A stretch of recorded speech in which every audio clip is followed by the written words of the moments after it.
Today, the NFL season opens, but one man who can is Floyd, and we have to get into this story right away. Floyd Mayweather, who fights Andre Berto on Saturday night, took an intravenous injection that was banned under anti-doping agency guidelines on the eve of his fight with Manny Pacquiao in May, according to a report. SB Nation said Mayweather's medical team told collection agents that IV of saline and vitamins was given to Mayweather for rehydration purposes following the weigh-in. Although the substances were not banned by WADA, the fact that they were given intravenously was not allowed. According to the report, such injections and infusions are banned because they can be used to dilute or mask the presence of another substance. Mayweather was not available for comment Wednesday night. Skip, your reaction. Stephen A. Smith, this story really makes me wonder about what your man Floyd Mayweather Jr. has been up to. Because we all know that Floyd Mayweather Jr. has been out front for the sport of boxing, trying to clean it up in the fight against steroids. And now I'm starting to wonder if all that was just an act. A lot of bluster, a lot of sleight of hand deflection of blame, because maybe he was trying to deflect any scrutiny off himself, Floyd Mayweather Jr. And it seems extra hypocritical today because I remind you, as you well know, that Floyd and members of his camp publicly accused my man, Manny Pacquiao, of PED use, and my man Manny was so offended he took them to court and he won. And I also remind you that my man Manny, the night of that fight in Las Vegas, May the 2nd, was denied the ability to take a pain-killing injection in his torn rotator cuff because he had not submitted the day before the proper paperwork. So meanwhile, that day before, right after the weigh-in in Las Vegas, what happened? According to this report by Thomas Hauser and SB Nation, Floyd Mayweather Jr. went straight home and took an IV that is against the rules unless you're granted an exemption.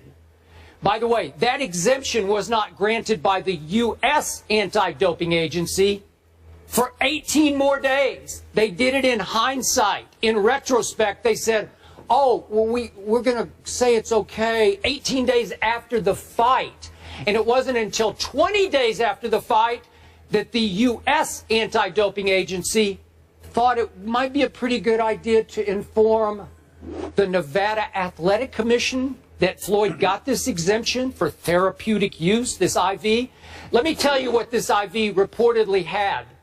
It had 750 milliliters of whatever solution. It was saline and vitamins. Doesn't matter what it was. Saline solution. 750 milliliters went into Floyd's body, according to this report.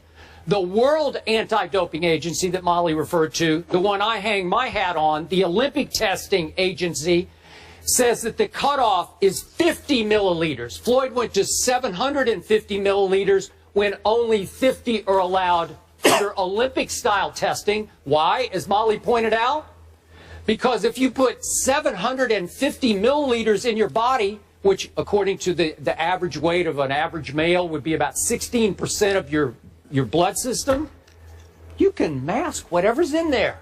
You can cover it up going into a big fight against Manny Pacquiao. It doesn't prove anything, but it smells to highest heaven.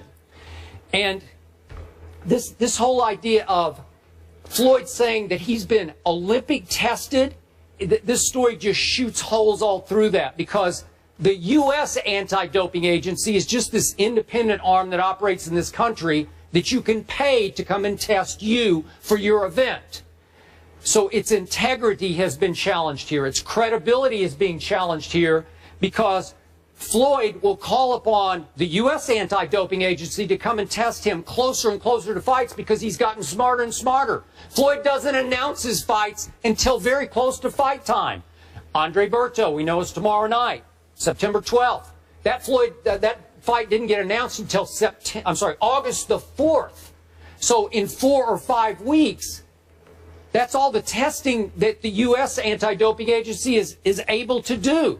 So what happened between the Manny fight and all the way up to August the 4th, Floyd could be doing anything. Olympic testing is 365 days a year, 7 days a week, 24 hours a day. Floyd has never been subjected to that kind of testing. And let me also add, before I hand off to you, Stephen A. Smith, I know this writer, Thomas Hauser.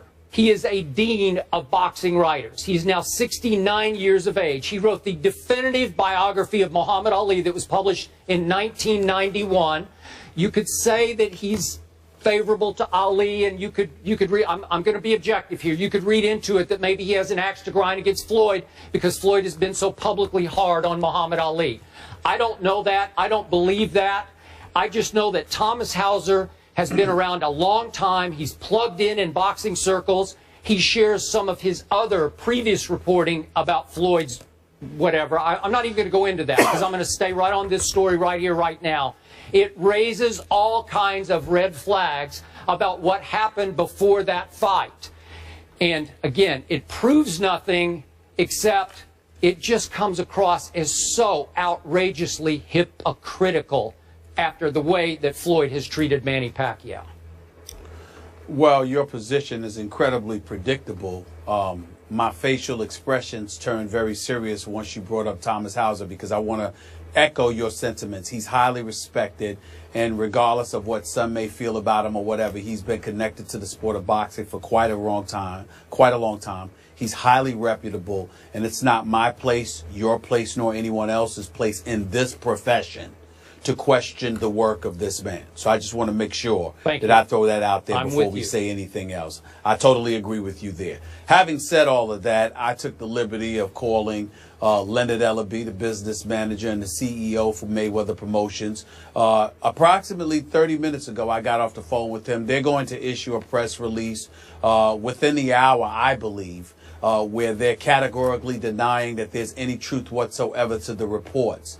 They're also going to remind the world that Floyd Money Mayweather has never, ever tested positive for drug use, banned substances, or anything of that ilk. They're categorically denying that there's any legitimacy whatsoever to this report. That's what they stand on. They stand on their history and their reputation of having a flawless record when it comes to PED use, intravenous drugs, or whatever the case may be.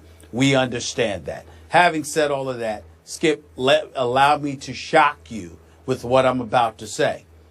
I didn't find anything wrong with what you said. It doesn't matter how I feel, because you know I believe that Floyd Mayweather is the best boxer pound for pound on the planet Earth right now. You know that I consider him a defensive genius. But there is no question that if there is any truth whatsoever to these reports, it smells. It smells. Especially when you consider the fact that Floyd Money Mayweather has been adamant, particularly when it comes to Manny Pacquiao, about being tested, about bringing USADA into the equation, about proclaiming time and time and time again, if you want the best, take the test. I'm not sure I quoted him accurately verbatim, but it was something along those lines. And so when you hear about any kind of shady behavior as it pertains to the allegations being levied against Floyd Money Mayweather, it definitely smells. It's definitely not a good look. And it's incredibly appropriate that all of us get to the bottom of it. I will admit I find it a bit shaky that this information comes out the week of his fight with Berto, his self-proclaimed last fight of his career, literally a little bit more than 48 hours before he fights Andre Berto. And regardless of what we think about Andre Berto in terms of him being a joke, he is 30-3, although he's 3-3 over his last 6 fights. He does have about 23 knockouts on his career. He does have some speed and some power, and if he catches you, he could take you out of there. So we can't assume anything.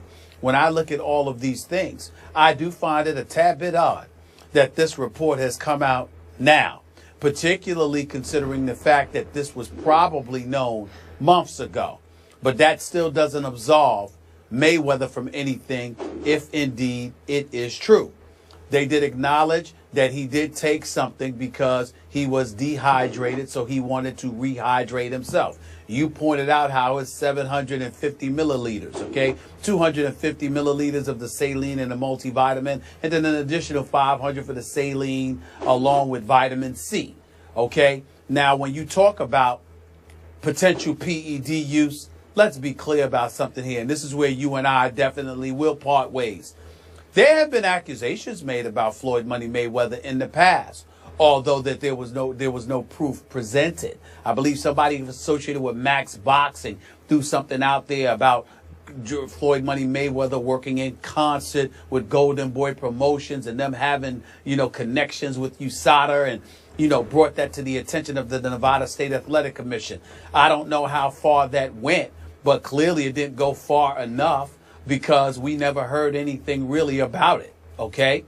But let's be clear, Skip Bayless, the kind of PED use that many suspected Manny Pacquiao of doing with Floyd Money Mayweather, you yourself have said on many occasions, he's a pillow puncher. He's got 26 knockouts. The last real knockout of his career to you was in the late 90s, even though I count Ricky Hatton as a knockout, etc.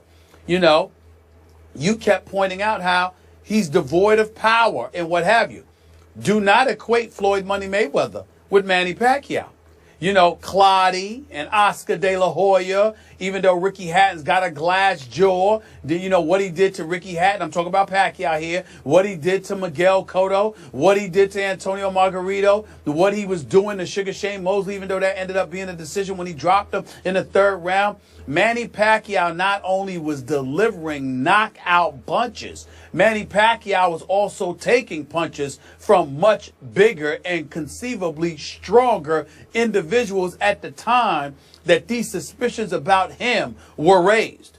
I don't see any of that with Floyd Money Mayweather. We see a guy that's the same size. We see a guy that's devoid of the knockout power. We see a guy that's prepared to go 12 rounds each fight, etc., etc. So although I am willing to say to you that this does need to be investigated and we need to get to the bottom of this, and if indeed any of this is true, Floyd Money Mayweather does come across as a flaming hypocrite if there is truth to this report, I would ask you to keep in mind how they're categorically denying it, how Leonard Ellerbe is scheduled to issue a press release, all right, for Mayweather Promotions, and last but not least, it doesn't compare to what we were seeing from Manny Pacquiao at the height of his stardom. What Manny Pacquiao was doing to cats while moving up in weight was absolutely unequivocally extraordinary.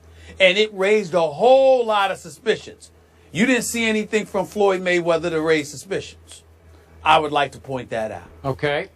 Back to your points in order. The timing of this report is timely. At least Floyd's in the news right now. Isn't this the end of his career, potentially? I'm not buying that, but that's what he says. He is going to fight tomorrow night. Okay, so I don't have a problem with the timing of the report. I do have a small problem with what you're saying, and I agree with you about Pacquiao. He did seem to get a little stronger as he came up in weight, as he had to, and he was just destroying dudes on the way up. I'm with you on that. But remember this, and you know this about PED use. There are two sides to it. Increasing power, increasing recovery at advancing age. Floyd Mayweather Jr. is now 38 years of age. So I could see where at some point, I don't know this for a fact, but you could resort to it for recovery from some of the beatings that you have taken. Because Floyd has taken some punish. I know he's the greatest defensive boxer ever, but he's taken some shots before. You've talked about him on this show. But I'm saying there could be just recovery involved here. Well, Skip Bayless, he got hit by Sugar Shane Mosley in round 2 of their fight. Yeah. He got rocked at the end of the third round by Madonna in their fight. He did.